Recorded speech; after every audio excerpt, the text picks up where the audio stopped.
Somente no Brasil, cerca de 13 milhões de pessoas sofrem com ela, a depressão. No topo do ranking das principais causas de incapacitação no mundo, um estudo foi capaz de mostrar que a doença tem uma relação bem próxima a outra grave ameaça à saúde física e mental das pessoas, a insônia. As noites mal dormidas acarretam uma alteração no estado de humor. Atrelado a isso, a tristeza profunda pode tomar conta de quem convive com a insônia, o que pode comprometer automaticamente nos relacionamentos. As minhas noites eram agitadas, porque eu deitava, mas eu só deitava de corpo presente. A minha mente estava no trabalho, estava na minha agenda do dia seguinte, estava naquela ansiedade de saber o que ia acontecer, o que eu precisava resolver. Então, eu não conseguia descansar. E foi justamente a falta de noites de sono tranquilas que acarretaram em novos problemas. Eu estava em estado de cansaço o tempo todo, dores no corpo, mal-estar, não conseguia raciocinar direito, esquecia muitas coisas, ficava esquecida. Thalita acabou diagnosticada com síndrome de burnout, síndrome do pânico e depressão. E o que estava ruim ficou ainda pior. Eu não tinha vontade de sair da cama, eu não via muito sentido nas coisas, não tinha prazer em estar mais ali, não tinha prazer em me cuidar, em levantar, sempre com uma visão muito pessimista do futuro. Tudo desencadeado pelas noites mal dormidas. A insônia é considerada um fator de risco para a depressão. De acordo com o Instituto do Sono, existe uma relação genética entre os dois distúrbios. A pesquisadora Marina Moisés dá detalhes sobre o assunto.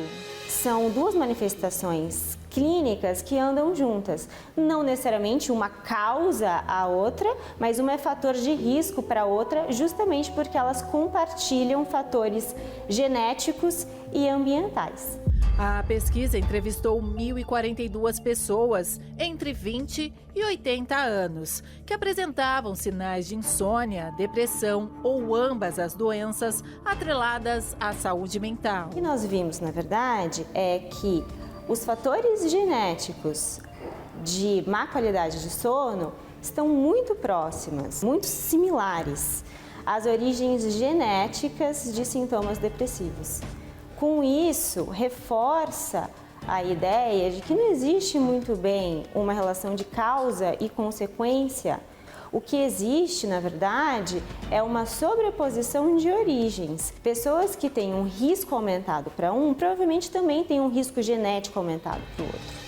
De acordo com a Associação Brasileira do Sono, 73 milhões de pessoas sofrem de insônia no país, o que representa um grande prejuízo na saúde de cada vítima. O sono não é só um descanso para o dia seguinte. O sono, além de ele devolver a gente a energia, ele também ajuda no sistema imunológico, ajuda na maturação do cérebro em crianças. O paciente com insônia pode ter mais pressão alta, diabetes, infarto, AVCs. Noites mal dormidas que levam a várias doenças e são capazes de ocasionar a depressão. No mundo, já são cerca de 300 milhões de pessoas vítimas da tristeza profunda. A depressão ou o transtorno de humor envolve sintomas de falta de vontade de fazer as coisas, perda de interesse ou prazer. E em algumas situações pode até mesmo aumentar o risco de o paciente cometer suicídio, então pode ter uma ideação suicida. O suicídio é o último estágio de muitos que sofrem de depressão. Mas acredite, recorrer à morte não é a solução. Pois é, depressão, insônia, síndrome de burnout, crises de ansiedade. Você que sofre com uma dessas situações, um desses problemas e diz assim, olha, estou tomando remédio, estou fazendo tratamento terapêutico, estou indo ao psiquiatra, mas eu não estou vendo uma evolução para melhor. Simplesmente me disseram que eu vou ter que lidar com este problema para o resto da minha vida. Se esta é a tua situação, ou se você tem alguém na sua família vivendo uma situação semelhante, pegue agora o teu telefone, Entre em contato conosco através do 3216-6162, 3216-6162 ou então pelo WhatsApp, o 11 3573 3500. Nós podemos te ajudar. Ouvimos a palavra de especialistas que falam dos fatores genéticos, também dos fatores ambientais, mas ficou um fator de fora, o fator espiritual. Ora, o que está por trás de uma doença que tem afetado mais de 300 milhões de pessoas no mundo? Seria só o fator genético ou o fator ambiental? E o que dizer daqueles que têm tudo para ser felizes e não são? Fisicamente falando, o corpo é perfeito e a pessoa quer morrer. De onde vem tanta tristeza, tanto desgosto, tanto desânimo? Por isso, nós aprendemos que pela fé você pode vencer todo e qualquer tipo de mal que porventura esteja presente na sua vida. E nós vamos provar isso agora para você com estes testemunhos. Preste bastante atenção.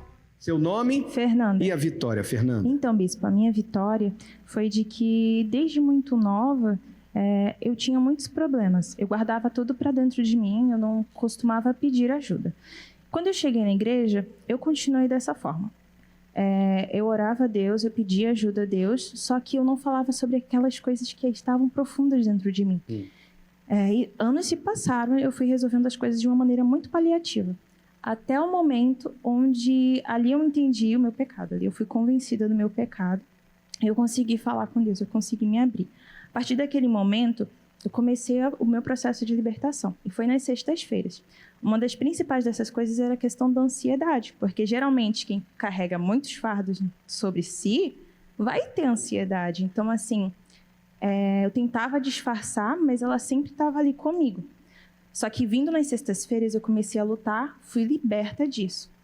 E com o passar do tempo fui sendo liberta de todas as outras coisas, me arrependi de fato e de verdade, fui batizada, recebi o Espírito Santo.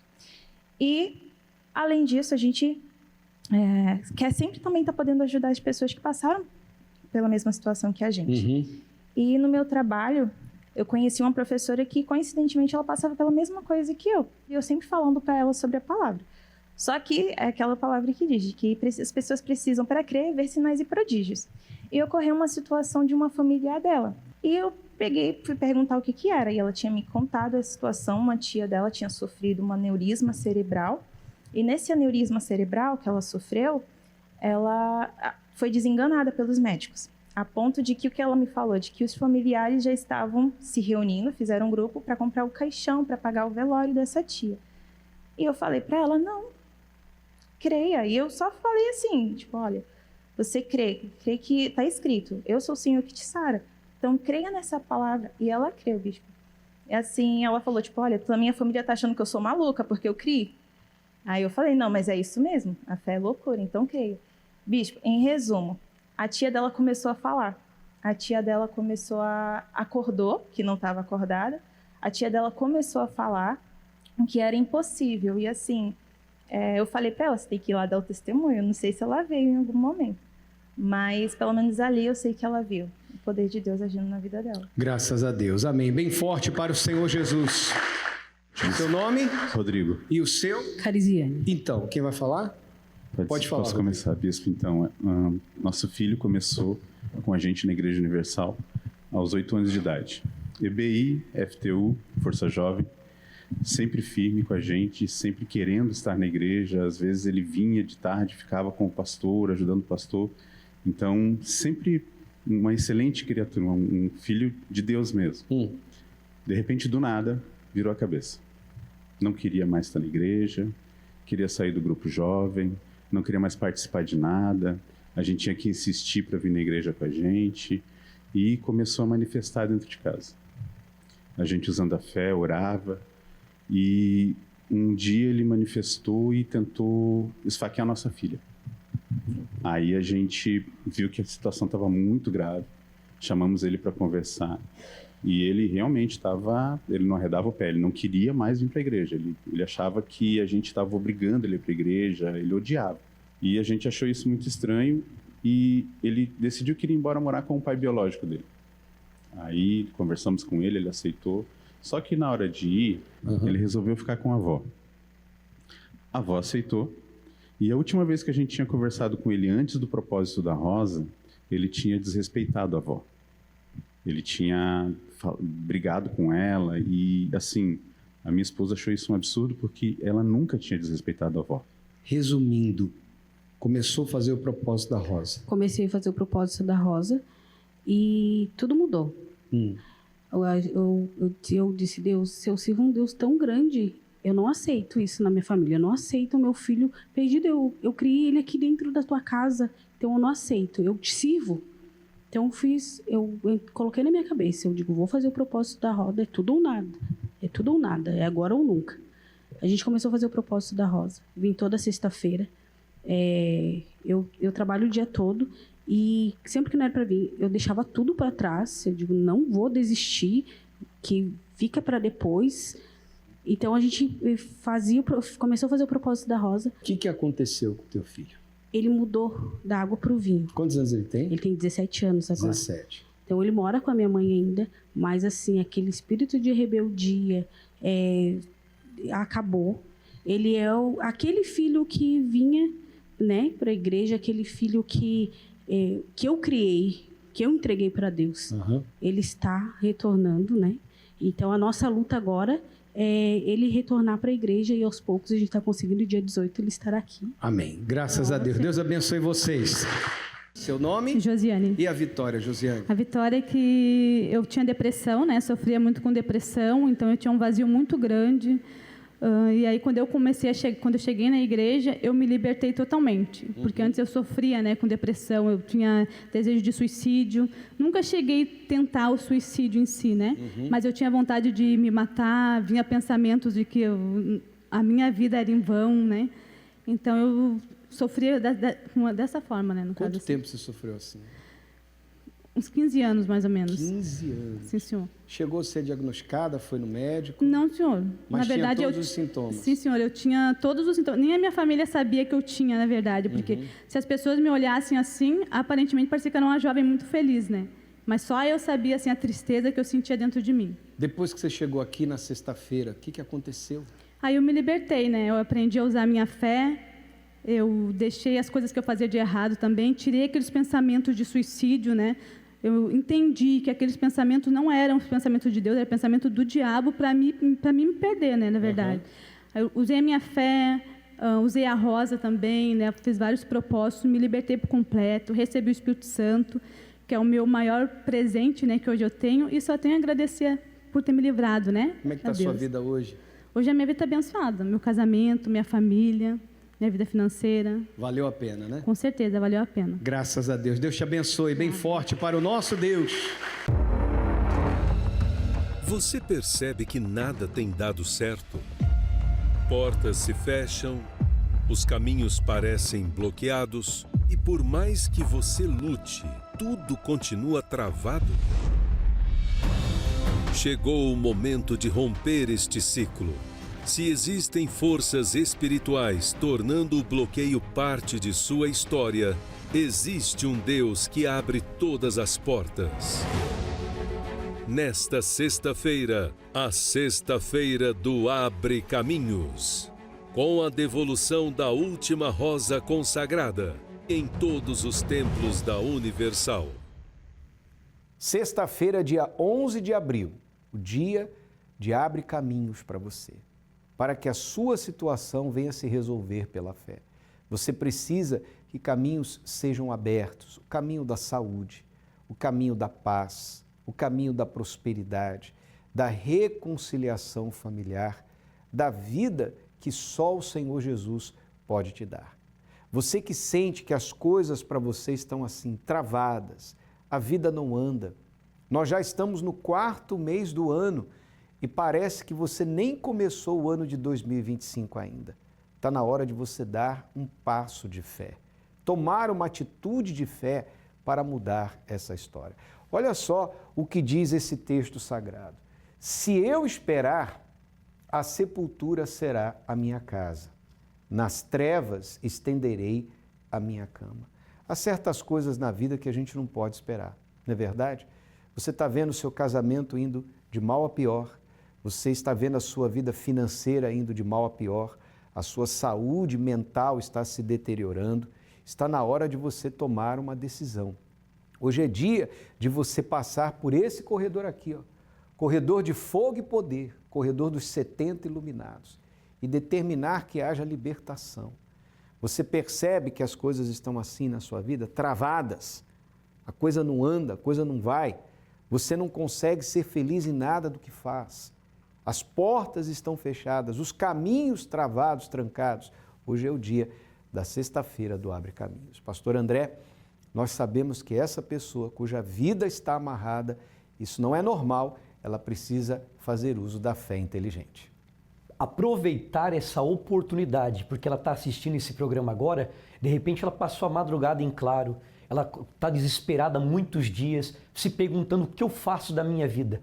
Está aí a saída para você, recorrer à fé, que por meio da fé haverá libertação. Deus abrirá os teus caminhos em todas as áreas que você necessita, desde que você tome uma atitude. Saia da onde você tiver que sair. Vá a uma igreja universal hoje, sexta-feira, buscando a libertação. E o senhor vai estar na Universal de Barreiros, não é isso mesmo? Nós estaremos em São José, no bairro de Barreiros, Avenida Leoberto Leal, número 100. Os horários aparecem no seu televisor, especialmente às 19h30. Você é o nosso convidado todo especial. E nós estaremos aqui no Templo Maior, na Avenida Mauro Ramos, 1310, no centro. O dia todo nós temos reuniões, plantão de atendimento pastoral antes e depois de todas as reuniões. Nós estaremos a partir das 18 horas atendendo e às 19 horas em ponto daremos início a esse trabalho de fé para ajudar você, para que a luz de Deus venha brilhar nos seus caminhos. Tá certo? Agora você vai acompanhar a história da família Souza e a gente já volta.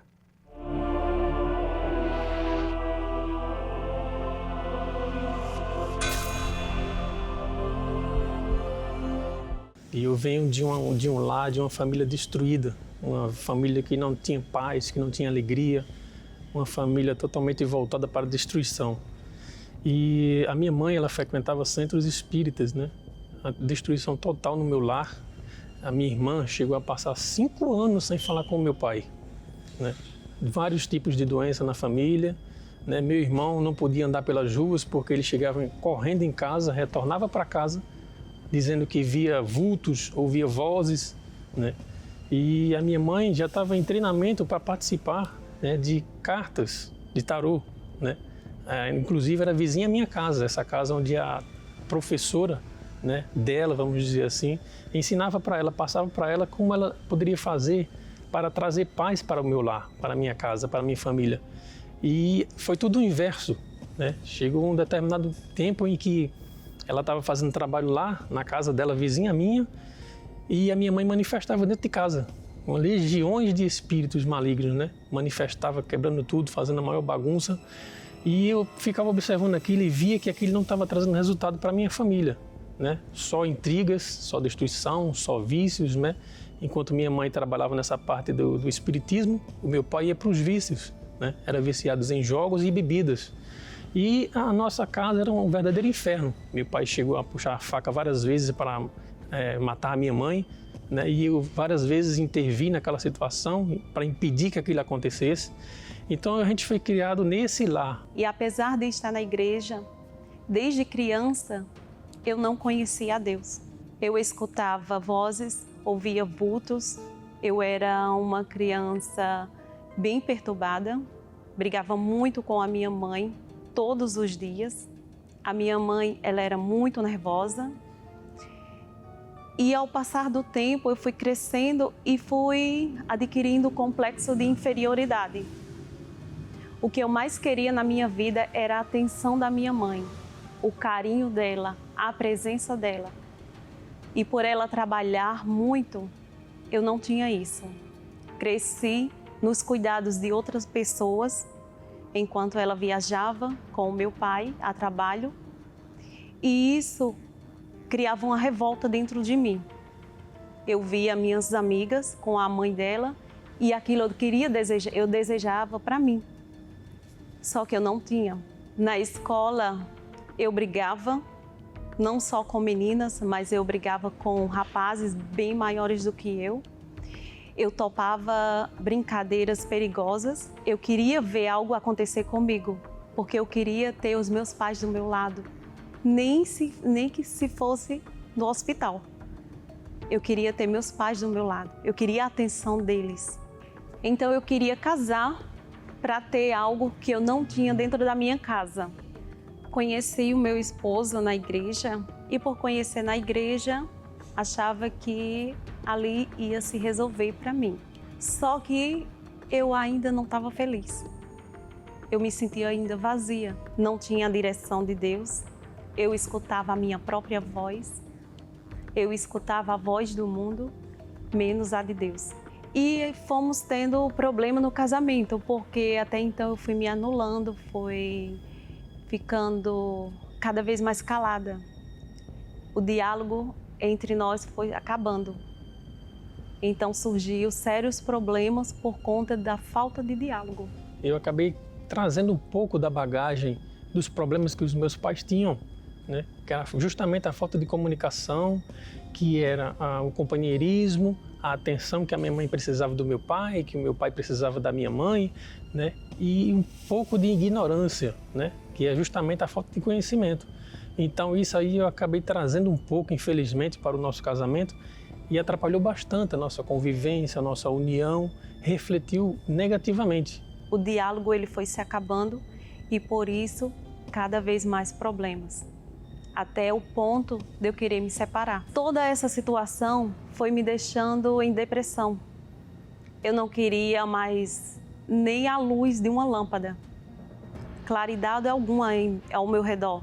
Eu vivia trancada num quarto escuro, assistindo séries, maratonando séries atrás de séries. Eu não queria dormir direito. Eu não suportava nem mais a voz dos meus filhos, até o ponto de querer dar cabo da minha vida. Eu peguei uma faca, coloquei no meu pulso e apertei. E eu queria ver o sangue sair.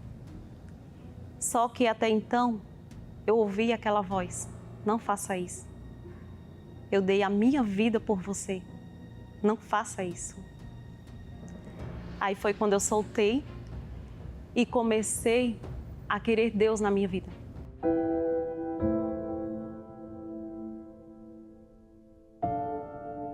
Me esvaziei. Tudo que estava dentro de mim, todos os complexos de inferioridade, toda a revolta contra os meus pais, tudo quanto me atrapalhava, eu lancei nas mãos de Deus. Eu me esvaziei por completo. E assim o Espírito Santo veio e se apossou de mim. E a partir daí, o Espírito Santo começou a vir sobre a nossa vida. E a gente começou a ver as bênçãos, o milagre acontecer, começou a ver a luz do Espírito Santo sobre a nossa vida. E de fato aconteceu. E estamos há 23 anos casados, né? Graças a Deus. E hoje a gente pode dizer que Deus mudou a nossa vida através do conhecimento e do encontro com Deus. A minha mãe começou a parar, né, de fazer os trabalhos que ela fazia, de participar do espiritismo. O meu pai já foi deixando o vício, né, da cachaça, dos jogos, voltou a falar com a minha irmã, né? Eles se abraçaram, choraram bastante, porque é terrível uma filha passar 5 anos sem falar com o pai. Então era aquela tristeza, era aquela amargura, mas aí a gente conheceu a luz e tudo mudou na nossa vida. Temos a nossa filha Micaele, de 15 anos, que está aqui do nosso lado, que passou por situações difíceis, né, que afetou diretamente a vida espiritual dela, que foi um processo de bullying que ela sofreu na escola, né? Tinham criado em torno de 6 perfis. Eles estavam denegrindo a minha imagem, chegaram a postar foto de uma parte minha íntima feminina, tentando se passar por mim, como se fosse eu ali. Estavam tentando me atacar e, de certa forma, isso acabou me atacando. Eu fui me aprofundando mais ainda na minha vida espiritual. Eu fui mudando a minha forma de ser com todo mundo ao meu redor, principalmente com os meus pais, dentro de casa, com meu irmão. A gente nunca teve uma relação muito boa, mas desde que a gente chegou aqui, a gente vinha melhorando nossa relação. A gente vinha melhorando como irmãos, a gente tinha uma relação mais firme. E isso acabou afetando o nosso relacionamento. Eu fui me afastando mais dele, eu fui tratando ele como se fosse um estranho que eu via pela rua. Eu tratava os meus pais diferente, eu não queria muito falar com eles, eu tentava passar o máximo de tempo fora de casa. Eu tentava fugir da situação, sabe? E foi aí que minha mãe, ela veio falar comigo. A gente foi, tentou resolver essa questão. A gente chegou aí na delegacia para denunciar os perfis. A gente conseguiu fazer o boletim de ocorrência e essa situação ela foi se acalmando conforme a gente foi entregando nas mãos de Deus, porque isso estava começando a atacar a nossa família. Então a gente entregou nas mãos de Deus, fez o boletim e essa situação foi se acalmando, foi se aquietando, foi tudo ocorrendo conforme a vontade do Senhor. Toda essa situação, todos esses problemas que nós conseguimos vencer, né, nós levamos até o pé da cruz. Esse propósito da família ao pé da cruz foi muito importante para a nossa vida. E conseguimos resolver questões no casamento, questões dos filhos, na vida dos nossos filhos, né, e na nossa vida pessoal. Tem sido uma bênção na nossa vida, esse propósito ao pé da cruz. Dia 18 de abril teremos a oração com a família ao pé da cruz. Convidamos você. Se esse propósito mudou a minha família, também pode mudar a sua. Vocês são nossos convidados especiais. Esperamos por vocês.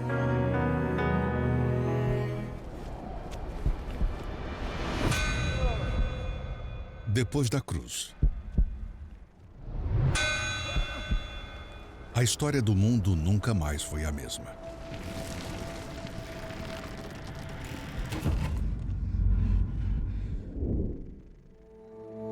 Depois da cruz, você e sua família também poderão ter uma nova história. Família ao pé da cruz. O maior evento pelas famílias de 2025. 18 de abril, Sexta-feira da Paixão, feriado. Acesse familiaaopedacruz.com ou aponte a câmera de seu celular para o QR Code na tela. Para mais informações, locais e endereços. Entrada gratuita. A palavra de Deus se cumpriu na vida da família Souza. Crê no Senhor Jesus e será salvo tu e tua casa. Ele creu e através dele, ele viu a libertação da mãe, ele viu a transformação e conversão da esposa, está aí a filha também na fé e é o que Deus faz. Deus cumpre a promessa e é isso que vai acontecer. Sexta-feira que vem. Já é sexta-feira que vem, dia 18, está chegando. E você, onde estará? Nós estaremos aqui na Avenida Mauro Ramos, 1310, no centro. Você está vendo aí as imagens do nosso santuário. E aqui você tem um lugar para você e a sua família. Vamos juntos clamar. Vamos trazer os nossos dilemas familiares e depositá-los ao pé da cruz. Tudo que você não tem podido fazer pelos seus entes queridos, Deus fará, se você crer.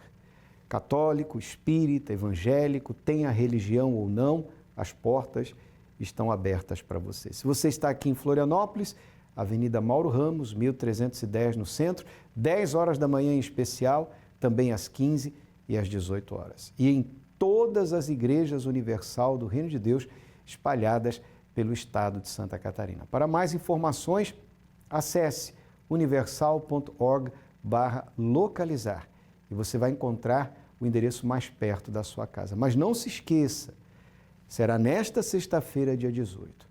Não deixe essa oportunidade passar. Convide os seus familiares e venha. Se você mora só, nós seremos a sua família. Nós vamos unir a nossa fé com você e o poder do Altíssimo vai se manifestar. Tudo aquilo que está escrito vai se cumprir, quer queira, quer não, mas que se cumpra na sua vida, que se cumpra na sua família. Tá certo? Que Deus abençoe a todos e até o nosso próximo encontro.